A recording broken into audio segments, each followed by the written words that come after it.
Hello, everyone, and welcome to the BI Livecast series. My name is Selvi Sekar, and I'm a content and community lead here at Brand Innovators. I'm thrilled to kick off this Innovators and QSR in Restaurant Marketing Livecast. We've got a phenomenal event in store for you guys with a great lineup of marketers. Before we get started, we'd like to thank all of the marketers, sponsors, and even you, the audience, for helping making this event possible. Throughout the event, you will be able to use the Q&A widget and the chat widget at the bottom of your screen. We encourage you to engage with our speakers and the other attendees using these tools throughout the program. Without further ado, please join me in welcoming Melissa Hughes, Senior Director of Brand Marketing at Founders Table Restaurant, and moderated by Mike Ford, Chief Executive Officer at Skydia. I'm Mike Ford, founder of Skydio. We're a data company that helps with activation and paid social, programmatic, and CTV. Happy to be hosting Melissa Hughes for today's chat today. Melissa is the Senior Director of Brand Marketing at Founders Table, which is the parent company behind popular restaurants, Chopped Salad, Dos Toros, and Field Trip. And I think Melissa's kind of a triple threat for Founders Table because she's got a CPG background at L'Oreal and Soft Sheen Carson, as well as Unilever and Henkel. And then she's also on the board of Horizon National with, helping organizations with diversity, equity, and inclusion. So you combine that with digital marketing success that she's had for Gen Z and millennials, and she's got some good pandemic stories that we'll get into. But I know you're new to restaurant marketing, Melissa. What are some of the biggest differences you've seen transitioning from CPG to restaurant marketing? Well, wow, Mike. I don't know where to go after that amazing introduction. I feel like we've been talking for the last 10 years now at this point. But no, I think when I think about the differences in the industries of traditional fast-moving consumer goods where I was before and transitioning into this space where not only, I know the panelist before was talking about how we have data every day in the food industry, right? So I'm getting reactions at the speed of light. If a customer doesn't like something, they're telling you right then and there.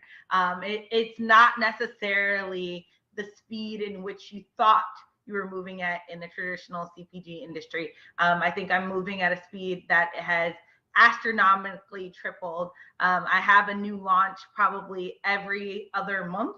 I've been able to bring innovation, not only through new food opportunities and insights, but bringing new ways to connect with our consumer to this space and taking some of those learnings from traditional CPG, a la PR mailers. Like, how do you get hot, real food into a media person's hands at the same speed you were sending them shampoo or something, or creating an experience around a traditional CPG item? And so having the opportunity and getting the ability to kind of bring those learnings into this space have been an amazing kickstart to my career in QSR. That's great. So a lot of people think of innovation primarily from a technology standpoint, but there's a bunch of different ways restaurants can innovate from either customer experience or marketing. And so love to hear about what you guys are up to at Founders Table and what you think's on the horizon for 2022. Yeah, so there's some amazing things on the horizon across all of Founders Table's brands. But one I'll point out that's in the market right now that just launched, and it's at our Dos Toros brand. When you think about Dos Toros, you think about amazing burritos and tacos and all those foods that are traditionally pretty heavy and protein-based by meat. And right now we are bringing Brussels sprouts into your untraditional Mexican cuisine. And when I mean our Brussels sprouts are amazing, they knocked my socks off the first time I tried them. And I was like, I thought I was eating a burrito with meat in it. And I like to say, and our amazing copywriter came up with not your grandma's Brussels, right? So everyone associates Brussels sprouts with those things that their grandmother boiled in the kitchen. And that's not what we're doing. We're bringing flavor like never before. We're bringing innovation to the space of Mexican cuisine in the QR space. QSR space like never before, and we're doing it through flavor profiles that you wouldn't expect. And so that's one of the things I can definitely say is the most unique about what we're doing here at Founders Table. But I think also we're also making the experience better from a technology standpoint and an overall customer experience. We're opening restaurants not only closer to you, but in formats that you like, where you have the opportunity not only to order online, order through your app, order through your third-party solution, but you can also order and get the food brought out to your car, right? Like, we don't have drive-throughs, but we're making things not only COVID safe, but making things in a way that consumers want to receive them. Interesting. So on the Brussels sprouts, that was driven by customer demand for vegan or vegetarian, or what was the drive? No, it was really, so I would say Dos Toros started as a traditional kind of Mexican QSR restaurant with your steak, chicken, and they had what they called like a seasonal mixed veggie from time to time. They brought in Impossible. Impossible worked well, and that really kind of serves our vegan, vegetarian consumer. And we took away those market veggies, and we hadn't really replaced it with anything meaningful for our consumer. But not only were the Brussels sprouts meaningful, they're our second limited time offering menu item that we've run. We just finished shrimp, which is a Baja shrimp taco, which is absolutely phenomenal. And rolling into these Brussels sprouts, it's kind of our way into offering lighter offerings. We know the month of January also lends itself to people going meatless and new health trends. And so we wanted to have an opportunity for people who were not necessarily fully vegetarian, but also give the vegetarian something else on our menu portfolio. And it's also a great add-on. I love having a steak burrito with Brussels. When you go to your favorite steakhouse, you're ordering those crispy Brussels. Now you can have them together in your burrito. Well, I mean, it's the best of both worlds for me. That's cool. So I hadn't really considered menu innovation as part of this chat, but when I think as a chopped salad customer, you guys were kind of pandemic ready coming into it, where every other restaurant had to like figure out delivery or figure out pickup. Can you talk a little bit about that? What happened through the pandemic with that, and what's changed since people are now coming back to restaurants? Yeah, I think foot traffic has been the largest change in the QSR industry when it comes to the pandemic. And it's foot traffic at our stores and how consumers are learning about those innovation items. Because before, it was an in-store sign, it was a nice call out. At Chopped specifically, yes, our app was in a great place. We had our pickup wall, and we were already working with the third-party dealers, but you still see an uptick in our owned app, which is something that has been a great leverage for us, because we're able to communicate with our consumers. We're able to drive loyalty, specifically through a partnership that we had done back in November with Jessica Steinfeld. We piloted double rewards, offering people from our app in our community an opportunity to double their value when ordering a particular salad item. We've also been able to drive dressings. So salad dressings are the core of who the flavor profile of Chopped is, and what makes us unique and what makes us different. We have over 20 amazing house-made dressings, and now you can take those bottled home with you, right? So when you're looking for not only to create a salad at home, but creating an amazing dinner entree. I love taking our white balsamic, marinating my chicken in it at home, and having amazing dinner right with one of the Chopped dressings. So we were able to kind of spin off of just being a traditional salad-based lunch company to bringing us home for dinner options and other great things like dips for your kids' chicken tenders. Okay, great. Well, this certainly is the flavor profile for Chopped is just amazing. And, not really a big salad guy, but I was hooked immediately. So in terms of like in terms of like just the overall, you mentioned foot traffic. And so that's kind of near and dear to our places graph, geolocation heart, obviously, because we help people measure that. But in terms of like restaurant customer acquisition versus CPG, just on strategies and tactics that you've seen that might be different, or what works better in each? Yeah, I think when we think about a restaurant, consumers have millions of choices of what they're going to eat for lunch. If it's cooking at home now versus ordering out, gaining that customer and keeping that customer in the QSR industry is a bit tougher. I think when we think about CPG, auto reorder was kind of like a habit, especially with Amazon and Walmart Plus coming into the space. Consumers are just auto reordering, ordering the same thing, and not necessarily going into the store to see what's new and see what was out from competitors. But when consumers think about what they want to eat, it's about, what am I craving? What makes me excited? What do I want that's different that I can't, open my own refrigerator to get? So it's in this space, I think acquisition of a customer is the toughest thing you can do. And then keeping them there and keeping them engaged is even tougher. And I think the best way that Chopped and Founders Table has been able to do it is by creating new items and new curated menu items across both platforms. Chopped has its destinations. Right now, we're in Destination Mexico. We partnered with Cholula, which is a national known brand for this round. And we're bringing in partners that are unique. So we had Jessica Seinfeld in partnership with her launch. We have Cholula now. We have a really exciting women-owned, women-founded business coming up in later February that I can't wait to announce. And I think there's so many really great partnerships that we've been able to come together and partner with people and brands that make sense, that we know our consumers will love, that will drive new trial for us.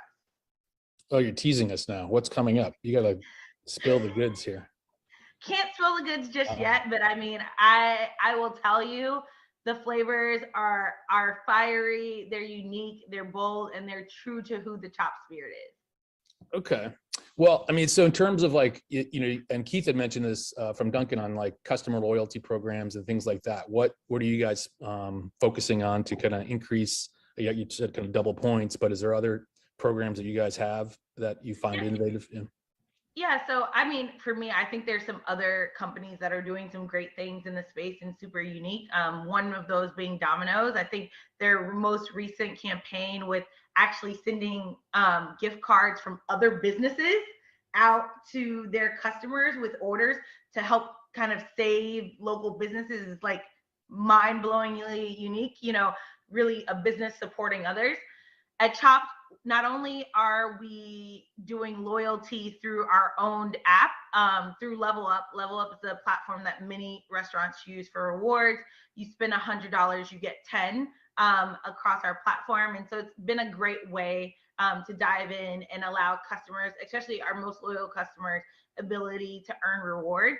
And we've been pulsing through double rewards on different entrees and different items. Right now, we're in our Eat Well, Be Well season, which is all around gut health at Chopped. And we have a miso gut booster, which is a unique dressing created, and a turmeric tzatziki out right now. And those items are like those items that we're kind of focusing on around rewards and usually and using it to focus around the menu. Okay, great. A lot of the I've heard some of these things, software as a service. Are you guys doing anything as like food as a service by subscription, or like what are you guys focused on there? So we've seen some great subscription service models launch in the last month across Taco Bell, across Sweetgreen, and it's really unique and interesting. Something we've owned and kind of done from that kind of subscription-y type is every year during National Salad Month in May, we've had some programs that have run in the past that have been kind of buy four, get the fifth one free from a subscription standpoint. But we see the space growing. We're excited to see where it goes. We haven't yet dipped our toe in the water there, but I think understanding how profitability works in this space will be super interesting as we see those brands, if they stick it to only being the month of January or continue to do it beyond. Gotcha. So what do you see kind of on the horizon for either the mobile apps or ordering systems? Like what are the technologies that you guys look at as, potential investments or things that you're like considering for your own apps? No, I think when we look at technology, it's how do we create a way to make our messages more personal to each person?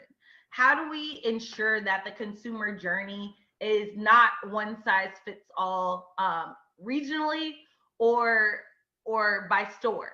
How do we make sure that that customer who we know loves our classic Cobb salad is also knowing that there are 18 other dressings that they may want to try instead of the buttermilk ranch that they always get on their classic Cobb salad? And so using technology to tap in, using the ability to send notifications, not only through our own app, but while people are browsing on their normal browser, so that we're connecting the pieces of the pie outside of our own experience, is what we're looking to doing in the future. And I think there's some unique tools out there that are and will enable us to do this, and some proprietary that we're building in-house. And I think there's such runway in this space, especially now that more consumers than ever are purchasing through some type of digital space, whether they're going through a third-party vendor or they're purchasing through us directly on our .com, our own app space.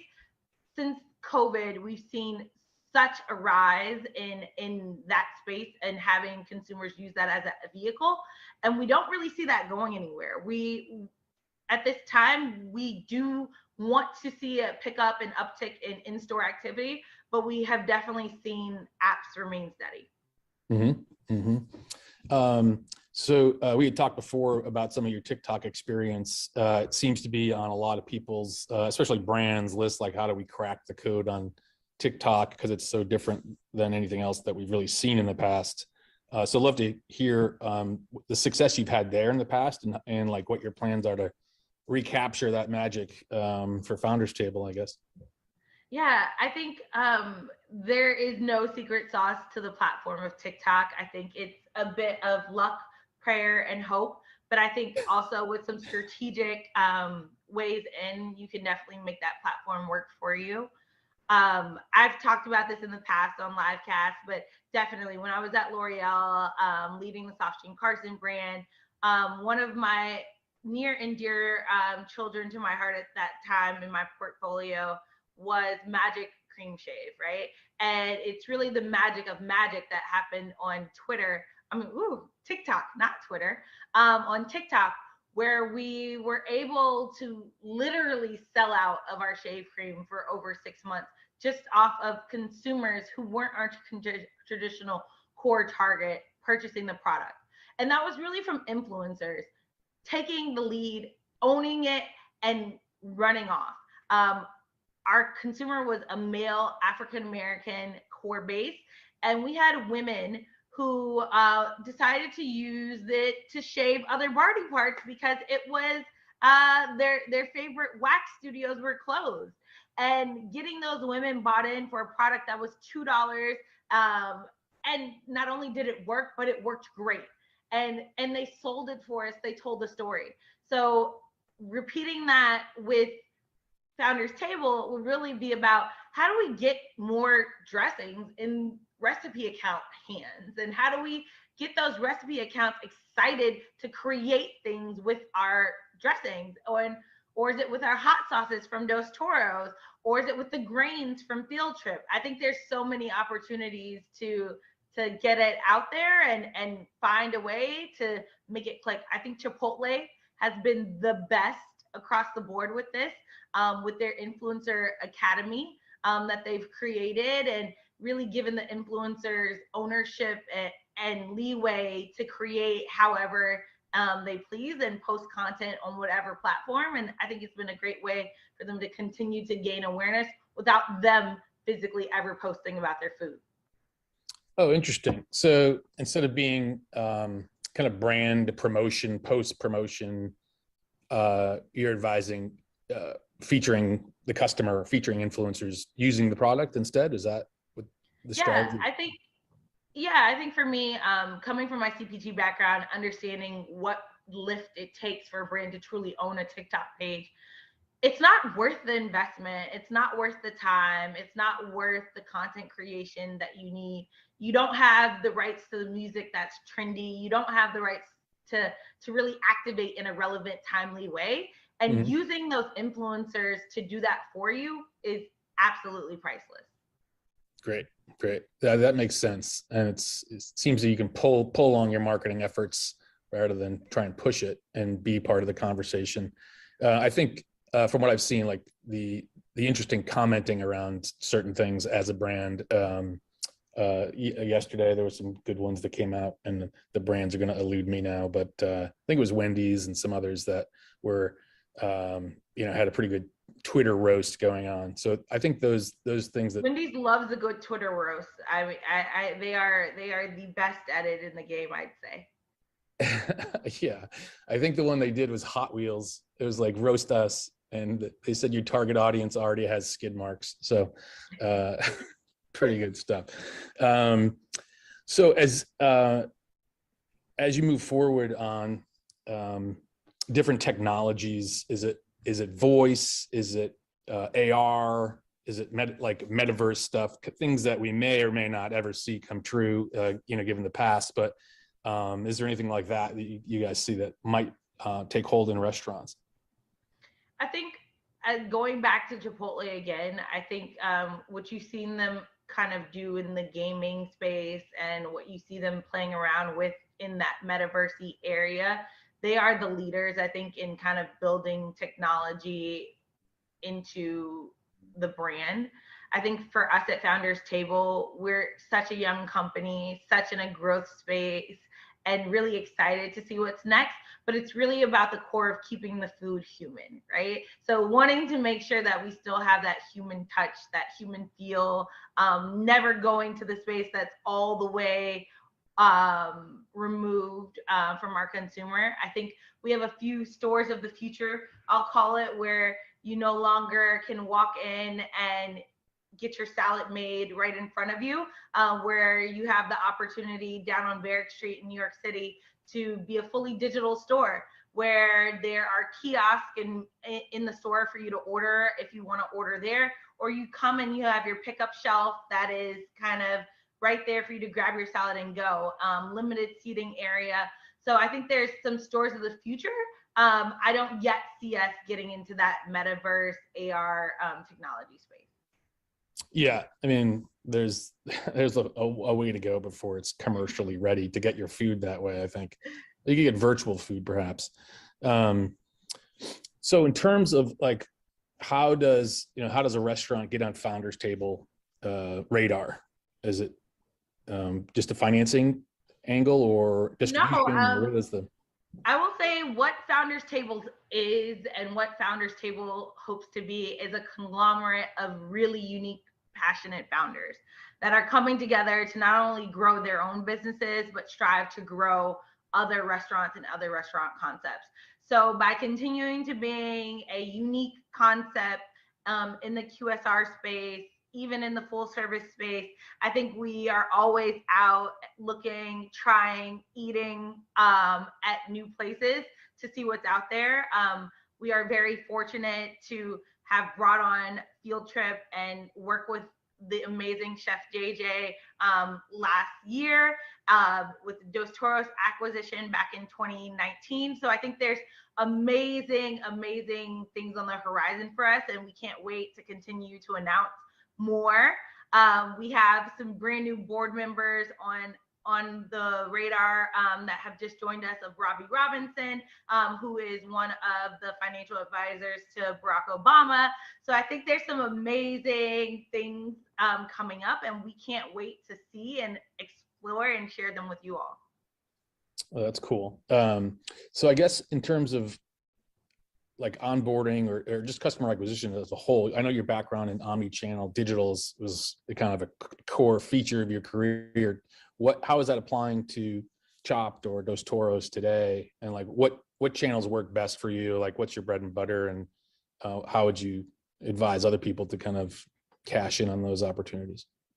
No, I think for me, where I'm most excited to take the brand and haven't just gotten there yet is, how do we really dive into this audio space? I think audio and terrestrial radio are one of those spaces that uniquely are really old, classic marketing tactics, but are ways that consumers are engaging more and more now. I think with the amount of dual screening you have going on when people are watching TV. Traditional media has kind of fallen off in the space of relevancy, and the frequency in which certain brands are hitting the consumer with the same message almost becomes overwhelming. I know I can watch something on demand and see the same commercial 4 times, and I'm like, okay, like they are really hitting their frequency, but as a consumer, after I've watched it twice, am I really watching it again? So I think it's that balance of uniquely connecting with the consumer, not only in places where they least expect it, but places that feel authentic to where they are. I say this as like our consumer is probably at a farmer's market. So how are we making sure that we find placements or find ways to infiltrate a farmer's market with an experiential activity versus doing a large scale stadium partnership that may not feel as unique to our core consumer? Interesting. Well, I kind of see Chopped and Dos Toros as more like urban destinations. So how does a farmer's market fit into that? Yeah, so you are amazingly right. A main chunk of our restaurants are in urban, but most of our growth right now is in suburban markets. Oh. So we have been on a opening rampage of opening restaurants in suburban markets. We have just opened one in Stamford, Connecticut. We have one down in Morris Plains, New Jersey that opens next week. So we are branching out and really getting our foothold in those suburban markets to make us more than just a lunch place, right? We have more than just salads. And so especially at Chopped, our warm bowls are a great dinner option, right? We have some amazing warm bowls. When you're looking for something other than a salad, you can wrap your salad in an amazing tortilla and have one of our great wraps. So I think it's getting the consumer out of the mindset that we're a lunch brand. Interesting. Now, tell me about like Dos Toros or Chopped consumer personas or profiles, and how does that apply to your work at Horizons on diversity and inclusion? Like, is there certain niches that you find marketing resonates better with, or certain techniques that are more innovative? Yeah, so I'd say my work at Horizons is really definitely around expanding educational equity and doing that through a EDI lens of diversity, equity, and inclusion, but coming in, bringing that back into founders table. And when you think about the consumer and you break down their personas and you look at how and where they are, I think one of the ecosystems that we found is that since the pandemic, a lot of people have moved out of the city, right? And a lot of those core consumers that we knew and loved are no longer there, or they're coming less frequently. And so how do we engage this new set of people who are moving into the city, who had never lived there before, who may not know us, right? So we have that consumer base that we're eagerly going after.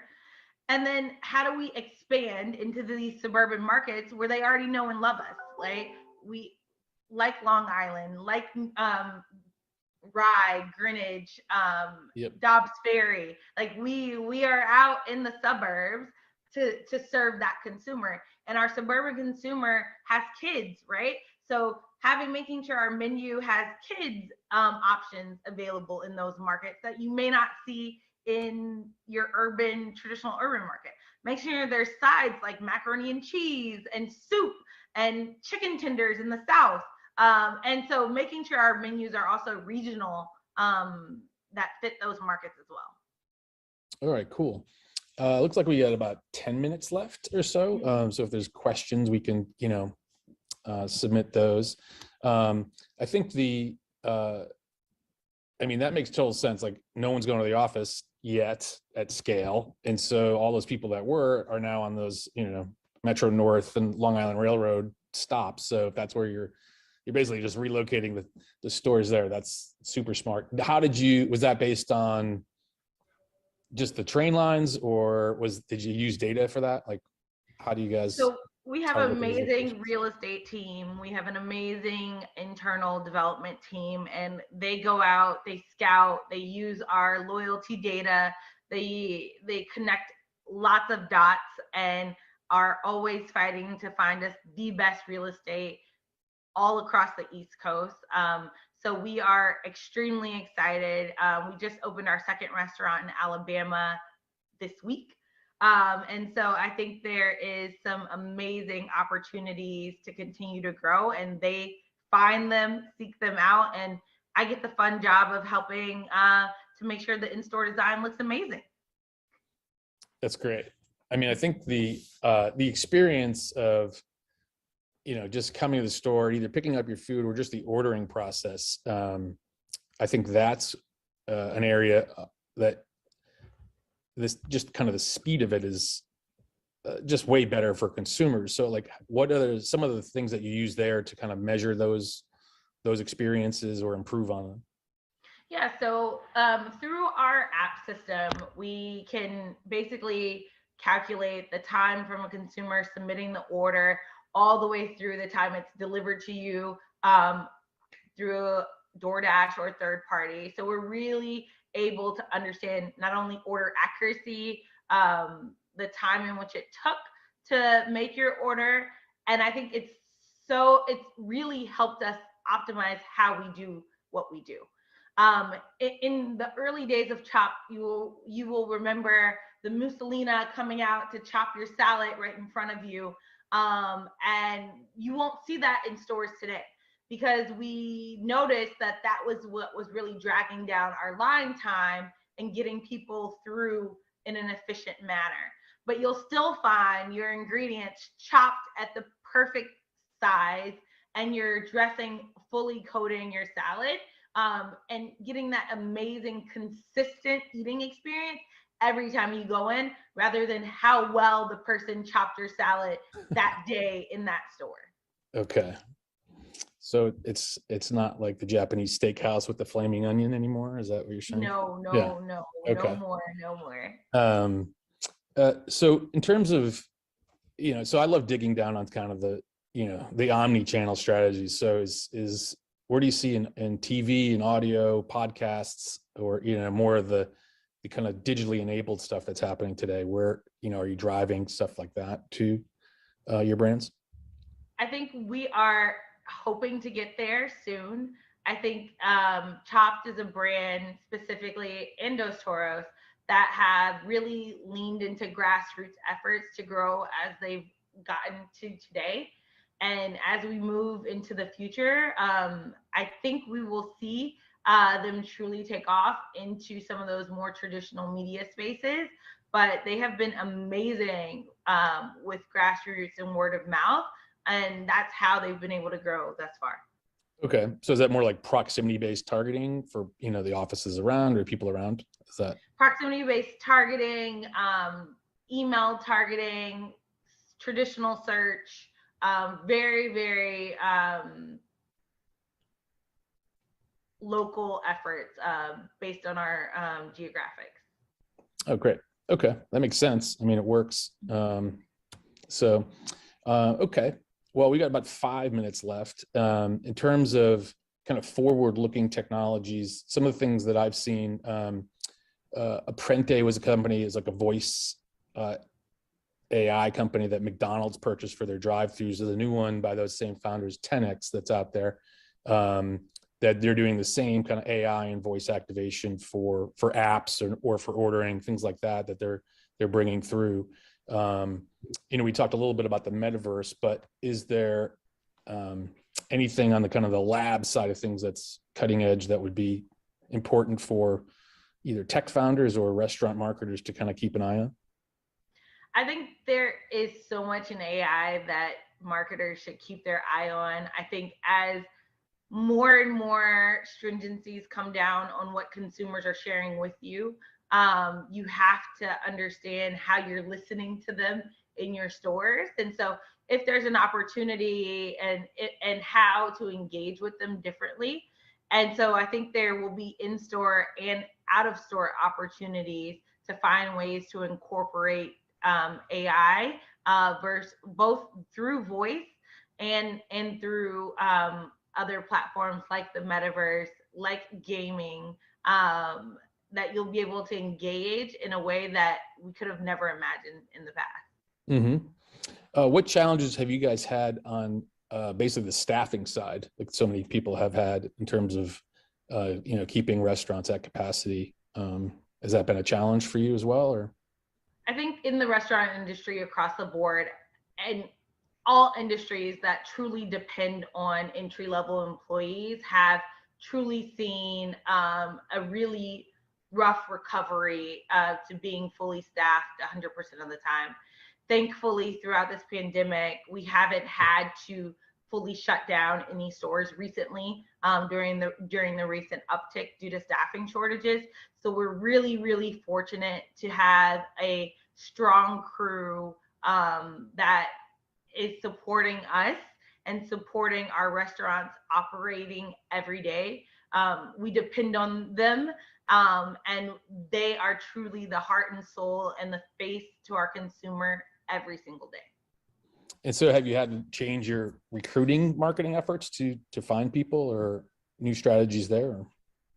I think everyone in the industry has kind of shifted and thrown more incentives across the board, not only to recruiting, but to ensuring that we retain our talent. And I think that has been not only tougher on our businesses from a bottom line perspective, but also making it ever more competitive between all of the restaurants, because we're competing for the same pool of people. Yeah, certainly.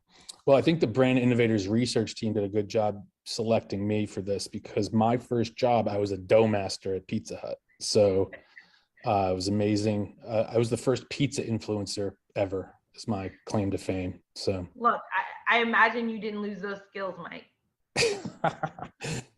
Well, I just eat salad now instead of pizza. No, I'm just kidding. Okay, well, thank you so much for taking the time out and talking to us about what's happening at Founders Table, and certainly your background and experience is going to be of great value to them as they go forward with their marketing campaigns.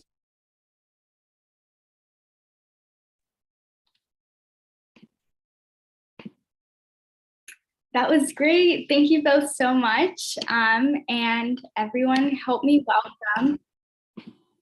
Oh, my bad. Help me welcome Alex Antonello, Vice President of Brand Marketing at Popeyes, and Chris Creighton, VP of Client Solutions at Bounteous. Oh, I got this. Can you see me? Yes, we can. Hi. Hi. I'm glad I got this connection thing right. Good. And I think Chris is going to hop on soon too. Awesome.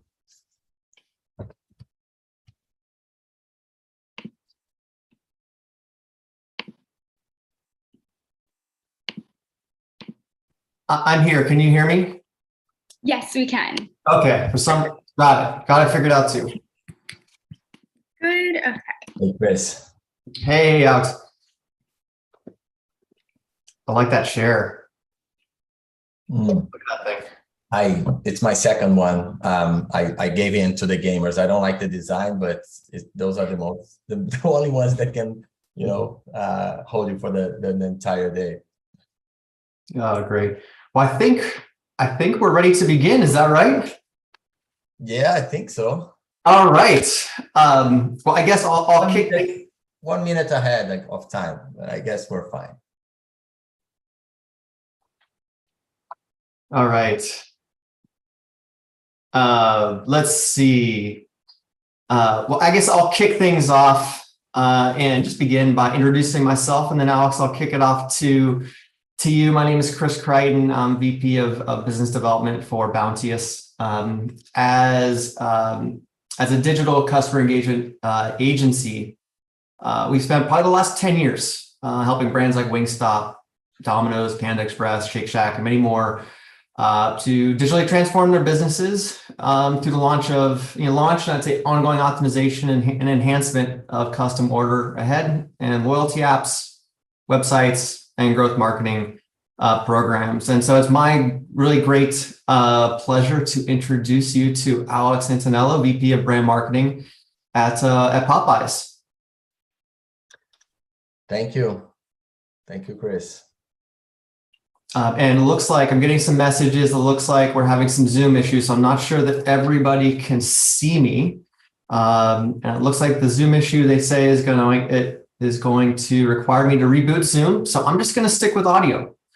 And we'll, nothing is ever perfect, especially around technology. So we'll just, we'll roll with it. Yeah, nice picture of you if that helps.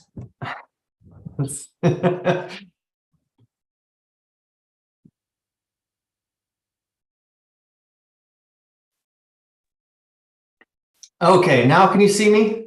Yes. Okay, Zoom rebooted itself, so that problem resolved itself. So Alex, for today's format, we're going to use the first 30 minutes for a Q&A session on the topic of innovation in QSR and restaurant marketing. And for the audience, if you have any questions, please place them in the chat window, and we're going to leave the last 10 minutes for Q&A from the audience. So before we begin, Alex, please just tell me a little bit about your current role at Popeyes to help us set the stage. Yes, for sure. So I'm currently VP of brand marketing for this brand at a global level, which is amazing because I kind of get to see the US market, the beauty of the US market, and the scale of it. And that's where we come from. We're a brand from New Orleans, Louisiana, and how it's and the international markets as well, where we are certainly driving a lot of growth, and we're seeing the amazing potential of this brand. Prior to that, I was the head of marketing for Latin America for Burger King. So I think through all the conversations, inevitably some Burger King examples will pop up. And prior to that, it was mostly on CPGs, where I worked for Unilever, for Mars, several different categories, gum, confections, pet care, ice creams, you name it. So yeah, that's what led me here.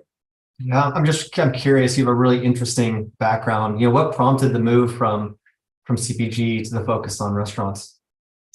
I think this is a great question that I normally tell candidates or whoever I'm talking to, that to me is the fusion of the great worlds.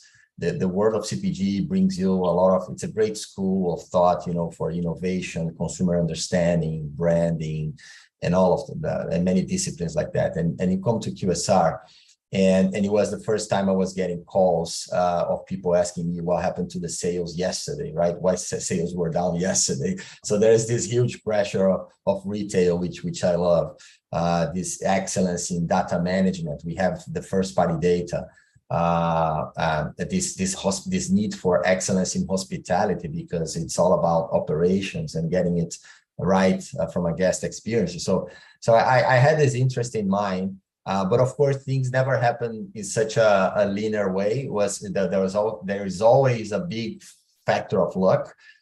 Fernando Machado, who you guys know a lot from Brand Innovators, he was one of my first bosses at Unilever. And we met again in Mexico City when I was at Mars, and he basically, got sorted me with 13 interviews that I did in one day at FBI, and I ended up here. Great, that's great. 13 interviews in one day. Exactly. That's a lot. Very efficient process, though. Absolutely. It sounds like it. Well, let's do this to kick things off. Why don't we start? Let's talk about the innovations in the products that you offer. So, coming from a brand like Popeyes, I can only imagine you've got a few thoughts on chicken, for example. So, just trying to understand, your thoughts around product innovation. Yeah, no, that's chicken. That's what we do, right? It's interesting though in chicken. I think in this chicken world, we tend to be slightly more focused on the core, right?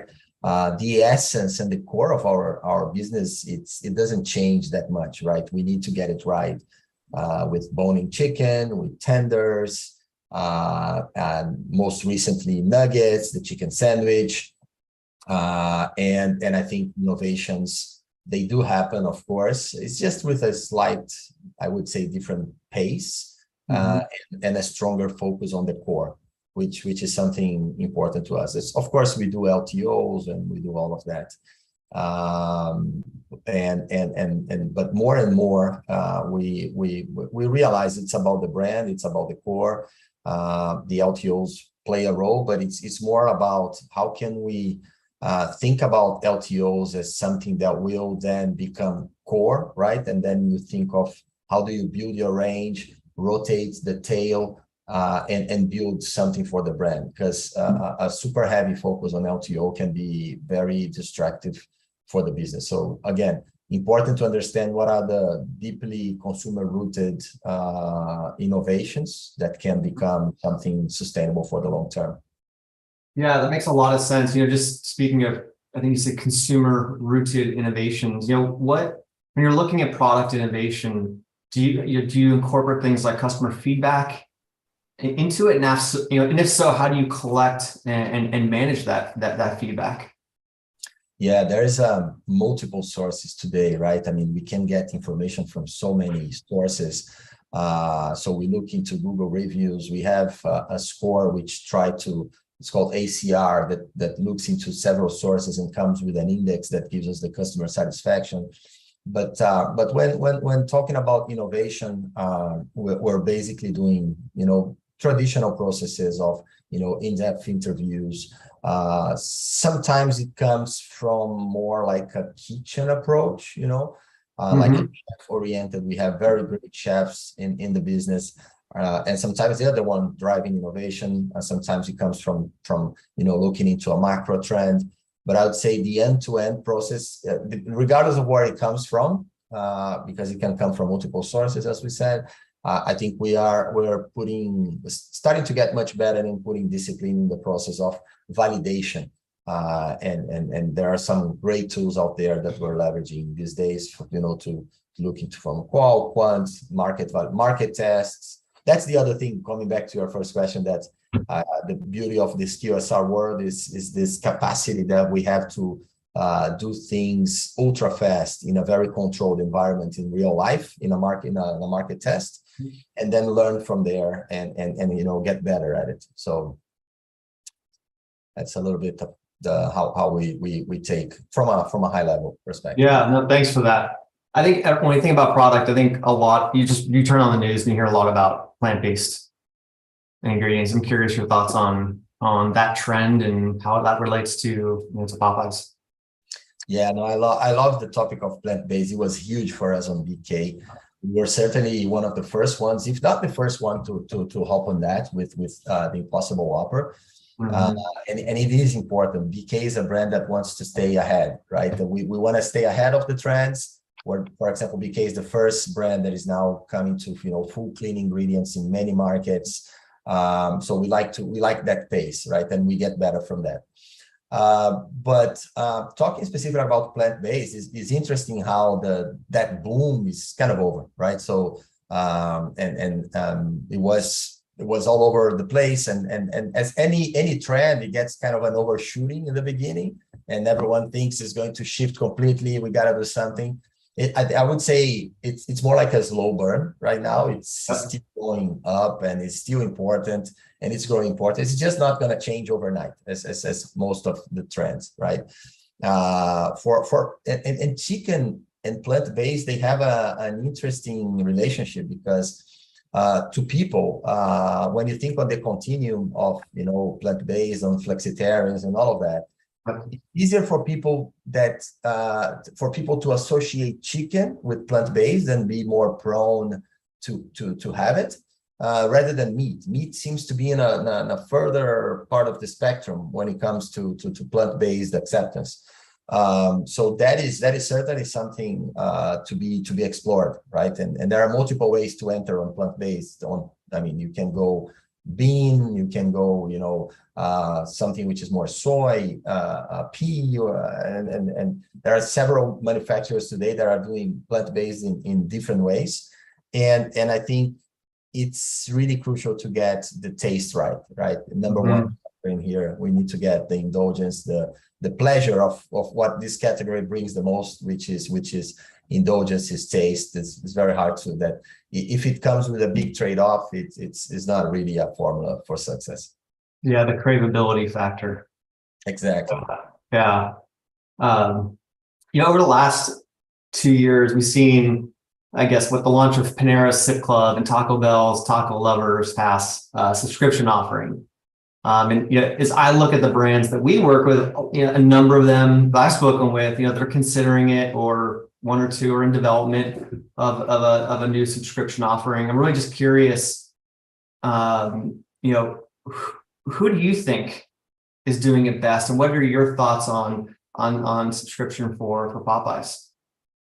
Yeah, no, subscription is, I think the world has changed, right? Who doesn't have loads and loads of subscription, and then suddenly realizes that you actually need an app that will get you out of those subscription, as I do. So I think we've passed that point, and in QSR, I think they can be very highly incremental if well designed, right? So how can you, and it's always a challenge, because we need to care about our franchisees' profitability, and you don't want to cannibalize something that you would get either way, right? So it's about finding the right insights and crafting the right offers that make sense from a subscription standpoint, putting some rigor into the metrics and deploying it. I think focusing on heavy users for those subscriptions. Now that we have this world of data and still trying to figure out what to do with it, I think we can be super effective if we're laser focused on those heavy users. And I think there is another aspect into subscription that in a very cluttered world where we are kind of shopping in autopilot mode. This is one of the main sites we look into, right? So people are more on this autopilot. It kind of offers this mental shortcut, and then just gets people more loyal, right? And repeating more just by the automatic behavior. The other thing about subscriptions that I like to talk about is like, it's similar to what I was mentioning, that people are trying to get out of the subscription is to also think about how many people are unsubscribing, and that happened to us, and when we look into our apps in Latin America, and suddenly we got this massive amount of downloads and we were seeing monthly active users, but then you start to see that decline, and you look into uninstalls and start to zoom in. Why are people leaving you, right? And you obviously will have that chunk of highly transactional people that will, they are interested in 1 month or two, and or in the case of the app, they're interested on a specific coupon, so they install and uninstall. And I think there's a real value in understanding how to retain more those people, right? If you get it right, if you manage to get the right offers, the right communication, so you get more people into it. Because very easy to launch. The hard thing is how to maintain and make it better and profitable, for the entire system, of our franchisees. Yeah, that makes a lot of sense. Let me jump around just a little bit. You mentioned your apps and your websites and installs and the impact. So let's focus a little bit on the customer facing digital products. So from your food product to your digital products that you're innovating with. Can you tell me a little bit about the journey that you guys have been on to continually improve the guest experience, whether it's order ahead, rewards, third-party delivery, and other aspects of the guest experience? Yeah, no, for sure. So it's been quite a journey, right? So especially if you think globally, but trying to stick a little bit into the US, because when you go out of the US, it's you stumble into the most interesting situation, like some market that has the local. My uncle has a great developing here, development, and we did this local app, and you kind of have to kind of pick up from a very interesting place, pick up the pieces, and kind of start to build one single app. And some players have really done that really well, like Starbucks, where you can have this cross-market usage. But going back on the journey to your question, I think one very important thing we did was we brought a lot of people that really knew how to do that in-house, right? So we have a very large team of engineers that master that, and we partnered with aggregators, for the last mile. They can do that better than we do. So we have this ongoing relationship with the aggregators of love, sometimes hate, sometimes love. Where we try to get better, but they've been, I think, a crucial part, especially for this last mile piece. There has been a lot of work on UX, UI. I think understanding the conversion funnel has been really critical, and understanding the reason why we were losing people at each step of the funnel, and how UX, UI, and payment, played a huge role into that. And I think we can get better still. Like, to name one example, personalization, right? In the beginning, it's all about personalization, but then you kind of see, am I adding friction to the process? If I just want your Whopper, don't give me 10 questions if I want more letters, less letters, and more onions or onions. It's just, adding a lot of layers. I just want to get it fast. So those type of things, are part of the process of also a more personalized experience. I think fraud protection, and sorry, some examples come from international, some from the US, but fraud protection was huge, especially in international markets, because we were getting a lot of transactions denied, right? So we needed to kind of get better on the rules and how we were applying them, and coming to a great ratio of approval rates, but also without generating a lot of frauds that then it's up for our franchisees, and it's a burden for them to manage. So I think finding that balance as well, and working with our fraud protection vendors was critical. I think another cluster I can mention is how we've worked on our rewards program, and integrating it much more with our advertising concepts, and bringing some degree of exclusivity. For instance, Popeyes turned 50 years this year. We had an exclusive campaign for app users, where we brought back the prices from 1972, where when we used to sell 2 pieces of chicken for 59 cents, right? In the context of today, it's unthinkable, right? And that was only for app users and rewards, members, which again makes them feel like they have a special benefit, and to avoid retention, all of that. We also had another campaign, I don't know meal, tapping into the insight that 2 out of 3 people don't know what they actually want to eat before the actual meal. So there was a discounted price, and again, we leverage our app users to give them some special discounts and points and things like that.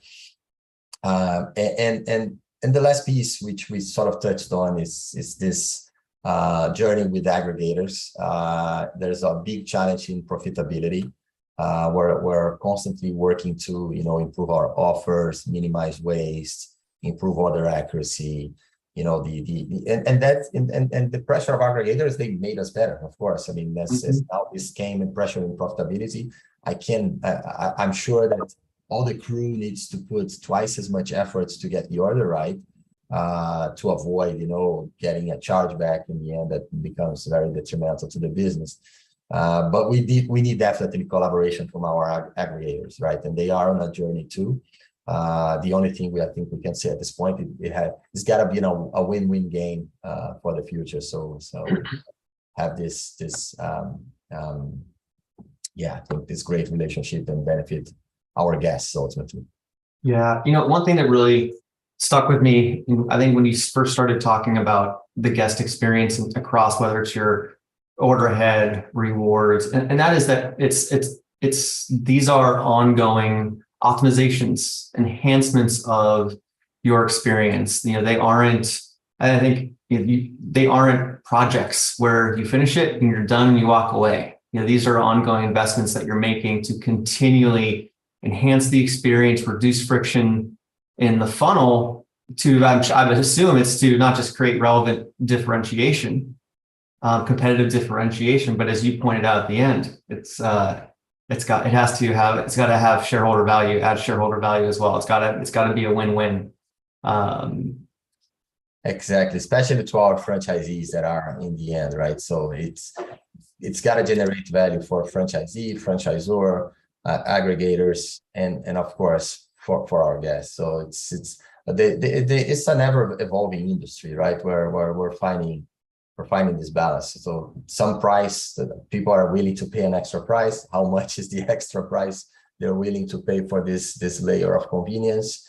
And everything that works backwards, us franchisees, everyone has to become more efficient, because certainly this additional price doesn't pay for everyone margins, and then everyone now needs to kind of work backwards and fit into this new model. I think it's no different than what happened in CPGs when e-com came, right? I remember my early days at Mars on e-com, and it was highly unprofitable to sell at Amazon and anyone. And then you understand the logistics, you understand how to develop the right pack size to get the better pricing on, and then you understand how to rank higher on the position. And I think it's the QSR industry is a little bit on the curve. It's a little bit behind, but just because of timing when those things emerged. But it's gonna get there. I think we're getting there. Yeah. Who do you think? So with that in mind, who do you think is doing it best right now? Who do you look to as a best in class when it comes to that digital experience? Yeah, digital. I think digital experience. We have always looked, we look at Domino's, right? So I think it's inevitable in the US to look at them. We have a bunch of folks working with us now from ex Domino's. Tom, our BK president, North America, is ex Domino's, and a few other folks. They profit and they benefited from seeing this years ahead, right? So they developed, I think, a fantastic app interface, fantastic app, a delivery system in-house. And I think this is all history, probably nothing new what I'm saying here. But if you ask who is doing it best, I think we have to mention Domino's. But I think in our house, I love what's happening as well in Europe. So what we have done in some of our European markets. And by the way, a side comment here is that it strikes me how in general QSR in the US is kind of lagging behind to some other markets. And I'm not talking RBI, I'm talking all players, in general. You go to restaurants in Europe and you're much closer to a digital experience, right? I think in great part it's because US is still highly drive-through dependent. So big challenge for the US to develop, around the drive-through. But going back to Europe, I was just there last week, and it's amazing the pace of change. So I would mention Burger King Europe as an amazing, and Popeyes Europe as well in many of our markets. People are shopping now without a menu board, which was unthinkable. The menu is on the kiosks, the menu is on their app, and you don't even get close to the counter only when your food is ready, right? And in many aspects, not even that, because there's table service. So you're basically now talking about, just think on the experience of you order through the app. You basically sit on a table and the food comes to you. You know, it's extremely convenient, and there's more to come for pickup and, you know, with food lockers and you know, all of that. But I think Burger King and Popeyes and in Europe, they are doing a great job. APAC in Asia, I think that it's not that far. I think I wouldn't be fair with my Asian colleagues in the Pacific, like Australia, if I didn't mention that. But it's just that, you know, European example is fresher on my mind.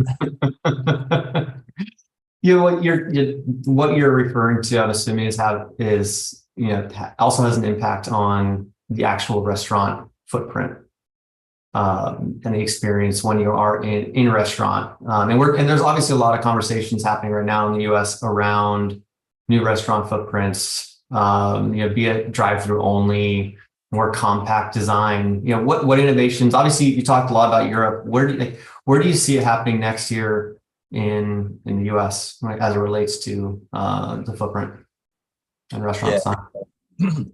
So yes, I think we're already seeing, right, so many experimental from all sorts of players in there. I think there will be literally a change in our drive-throughs, right? Our drive-throughs, again, it strikes me how rudimentary they are still. You know, in most of our restaurants, you can barely hear it. For foreigners like me, when you have kids screaming in the background and a strong accent distorted by an old microphone, can be a quite painful, you know, experience to be on the drive-through. So I think that has to change, and it is. Some people are changing, but the legacy and the amount of restaurants is so huge that takes a lot of time for, you know, for the system to change. Yeah, it's kind of an encouraging message for me to, if there are any franchisees in there where, you know, I think it's really a winning proposition to change in reinvesting in the drive-through. So many things I think are happening already. So there's double lanes, you know, there are digital lines which are offering a fast track pass, you know, for digital orders.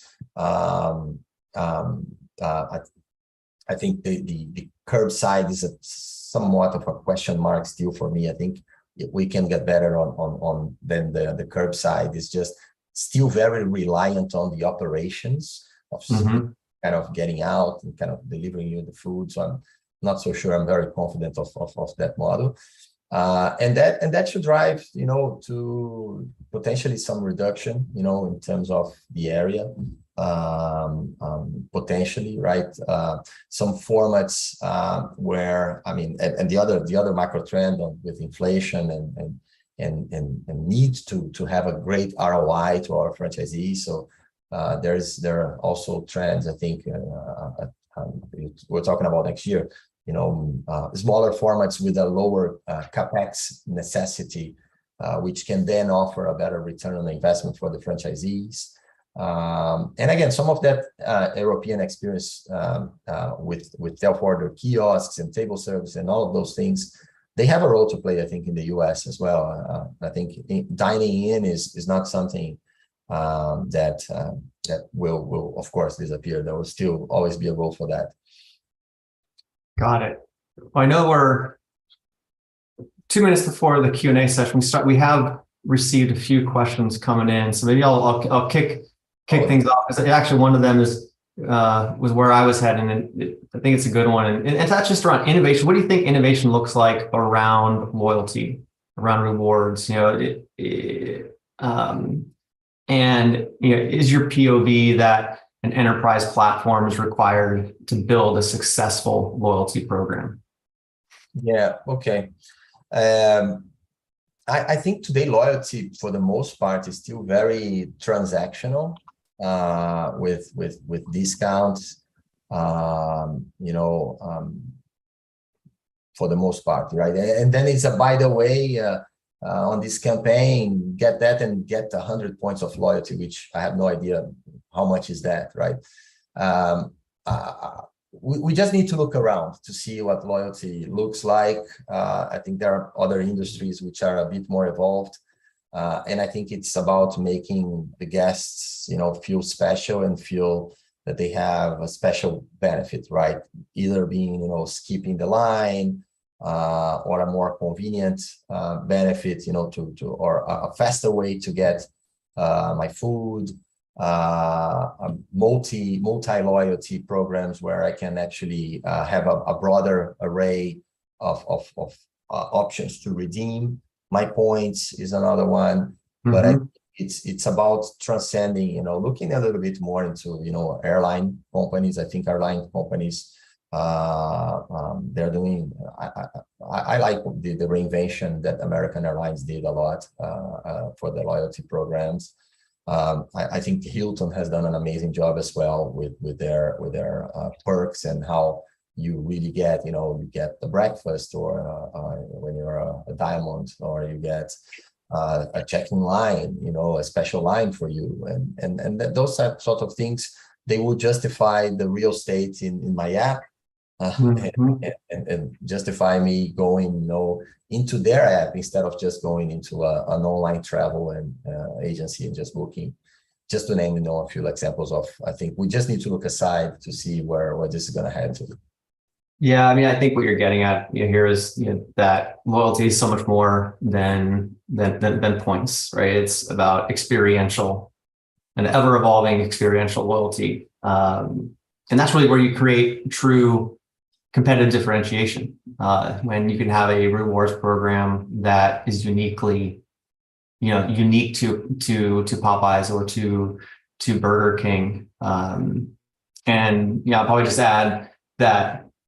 You mentioned it has to, that's how it gets onto your app, into your experiences, and that you've been working towards integrating your rewards into those experiences, and that is, ultimately, hopefully, loyalty is the outcome of that great experience, because that's the expectation that your guests have. They want to be able to engage with your brand across, whether it's in store, in the app, on your website, and they don't look at it as, well, this is one channel, that's another.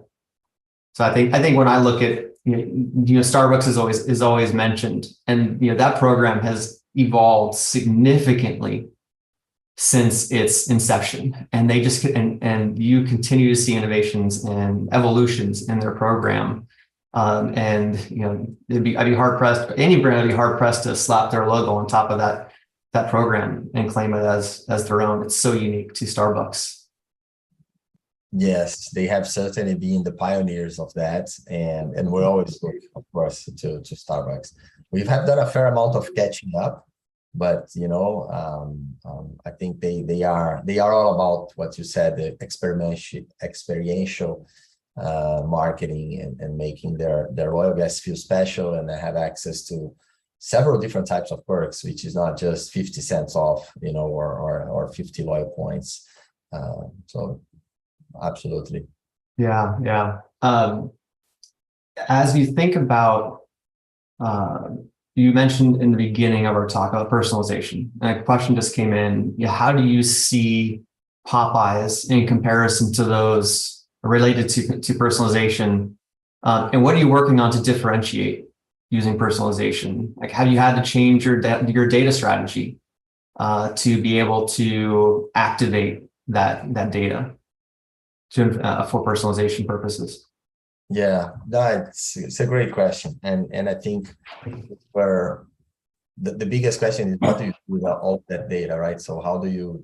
So far, we've been doing performance as most brands, and segmenting our audience and understanding them in much greater depth than what we had before. So that has an immediate impact, in profitability, media targeting, MMM. For instance, we ran our first MMM, and we were able to improve a lot our efficiencies in terms of targeting. So that this whole thing has unlocked a whole bunch of opportunities, efficiencies for us. Which is great, right? So I joke that there are two types of marketing, and I'm even on the other side. This is more like brand, purpose, etc. And there is this highly transactional performance market, which is hitting people on the spot with the right offer, the right time.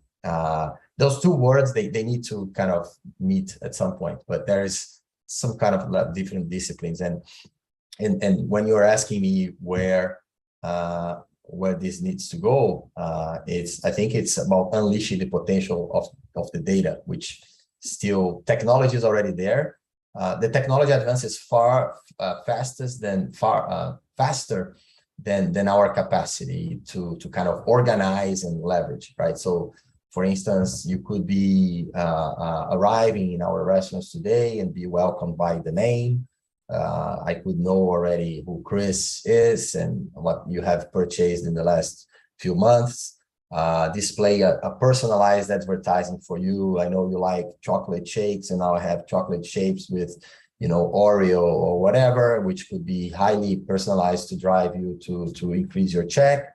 But we still don't do that, right? So I think the biggest challenge, and the ones which will thrive, is the ones that can actually get organized and execute, those things fast enough in the marketplace. So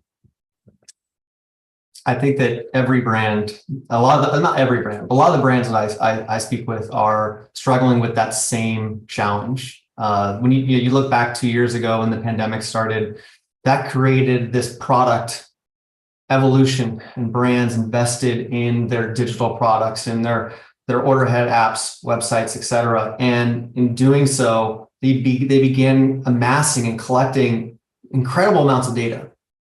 And in some cases, that data was still in different silos. And now, so that evolution it seems to me, the conversations I'm having is going from a product to now a marketing evolution. So now, how do you take that data that you're collecting? How do you bring it into a single view across channels through, say, CDPs? And then how do you activate that, orchestrate and activate that data through, say, a marketing automation platform so you can do exactly what you're talking about, Alex? I mean, that to me seems to be the next kind of evolution that I expect to see. I'm curious your thoughts on that. Yeah, I immediately, when you were talking about that, I was thinking about integrations, right? And how critical it is to understand the suite, the stack that you're working with, and how to make it integrated across the board, and bring this technology on. I think also of investing ahead of the curve for people and capabilities. It's not like a side job. It's not like with a small team. You need to think in terms, I think, capabilities and people 1 year ahead, right? You need to be hiring not for your budget of 22. You need to think of your 23 budget and hire now, and make sure that you're developing those capabilities right. And then I think it's about, having brand marketing and digital marketing collaborating very close together. It's still, I think, many of my observations is still, because the capabilities, they kind of go in different directions. You're kind of going to build teams which are highly analytical, very tech driven, and this is what the digital teams are becoming, right? And the brand marketing people developing other sorts of capabilities, and in the end, it's the danger is you don't make them, they don't work together as close. So I think this is what I believe will unleash a lot the power of the data, what you're referring to, and so it's not only transactional and so on. So I think we need, it's more like probably I'm coming from a more internal capabilities and organization standpoint, but I consider this to be super critical, for those things to become a reality, because that's already there. Yeah, in fact, and I would add maybe a third leg that stool, which is IT. So IT, digital marketing, and brand marketing. To be able, that they kind of underpin the ability for a lot of those capabilities to do the things that we as marketers want to do. Yeah, you're absolutely right. When I think of digital, I think on the whole spectrum, I kind of bundle the IT guys in there, right? They are a different structure, and they absolutely are a critical piece to it. Yeah, well, I know we are now officially at time. I'd like to, first of all, just like to, Alex, to thank you for a really great session this afternoon. Really appreciate your time here, and I look forward to doing it with you again soon. Thank you, Chris. It was great chatting with you, and great questions. Thank you for everything, and thank you, Brand Innovators team too. Thank you both so much. This was a great session. All right, everyone. Well, that's the end of the day. Thank you for joining us and tuning in. Big shout out to our speakers, our sponsors, and our audience. Be sure to check out the Brand Innovators website to learn more about our upcoming events and many others to come. Have a great day.